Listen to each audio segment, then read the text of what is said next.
Assalamualaikum warahmatullahi wabarakatuh. Kami dari kelompok biologi audien akan menampilkan podcast dengan judul praktek yang kita pelajari kemarin, yaitu tentang pertumbuhan biji kacang hijau di tempat terang dan gelap. Sebelum kita melanjutkan podcast kali ini, kami akan perkenalkan terlebih dahulu anggota kelompok kami. Yang pertama adalah Asna Maratulainah, nomor absen 4. Dini Afina Syanafi, nomor absen 10. Irawati Soleha, nomor absen 17. Mawarida Elmuna, nomor absen 19. Nenis Rizky Yusriah, nomor absen 27. Nida Fadilatul Mukaromah, nomor absen 28. Septiana Dewi Mulia Putri, absen nomor 32. Sebelum kita lanjut ke hasil praktek biji kacang hijau, kita harus tahu dulu nih apa itu yang dimaksud dari pertumbuhan dan perkembangan. Pertumbuhan merupakan peningkatan volume atau ukuran tubuh yang tidak dapat dikembalikan akibat dari pertambahan jumlah sel dan pembesaran sel. Setelah itu, apa yang dimaksud dengan perkembangan, Kak Dini? Perkembangan adalah proses di mana sel-sel dalam tubuh tumbuhan sudah menjadi matang atau sempurna, dan ini sifatnya tidak dapat ditukar karena ketidaksamaan setiap individu. Oke, selanjutnya berkaitan dengan praktik kemarin, apa aja nih alat dan bahannya, Kak Ira? Alat dan bahannya cukup mudah, simpel, dan dapat ditemukan di sekitar kita. Alat dan bahan seperti kardus, biji kacang, dan kapas, gelas, cup. Alat bahannya aja sederhana. Terus bagaimana pengaplikasian kacang hijau dalam praktik ini, Kak Mawar? Pertama, kita harus membagi 6 cup ini di tempat terang dan gelap. Setelah itu, menandai masing-masing cup mulai dari kering, lembab, dan basah. Untuk ketambahan kapas digunakan juga harus sama. Terus kenapa Kak Nenis kok harus dibedakan antara cup kering, lembab, dan basah?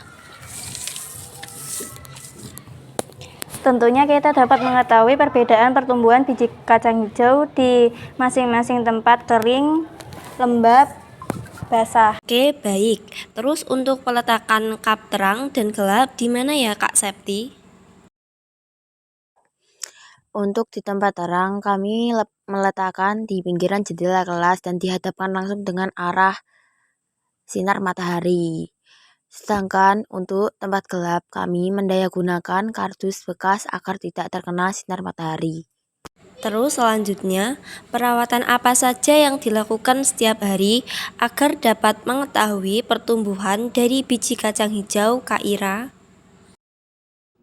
Pertama, kita harus membagi kelompok dengan setiap 2 anggota, ditugaskan untuk mengamati perubahan yang terjadi, seperti mengukur panjang batang, panjang akar, jumlah daun, dan perubahan warna yang terjadi.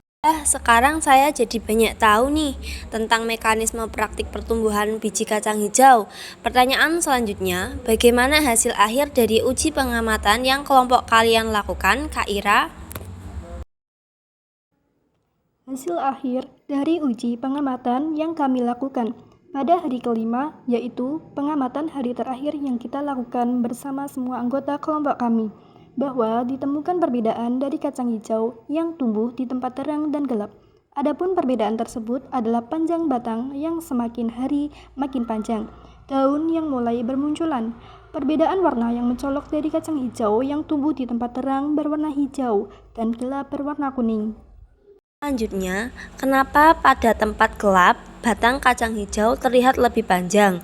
Bukannya kesuburan tanaman itu lebih baik di tempat yang terang ya?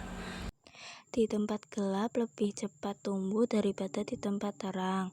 Hal ini didasari bahwa tumbuhan kacang hijau memiliki hormon auksin, yaitu hormon pengaturan perkembangan sel pada tumbuhan. Agar lebih paham lagi, coba jabarkan hormon auksin, Septi.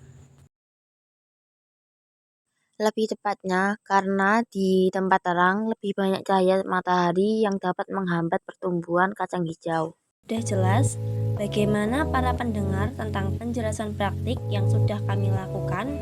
Semoga yang kita obrolkan kali ini bisa bermanfaat bagi semuanya. Akhirnya kita sudah selesai di akhir sesi ini. Sekian dari kelompok audien kelas 12-3. Wassalamualaikum warahmatullahi wabarakatuh.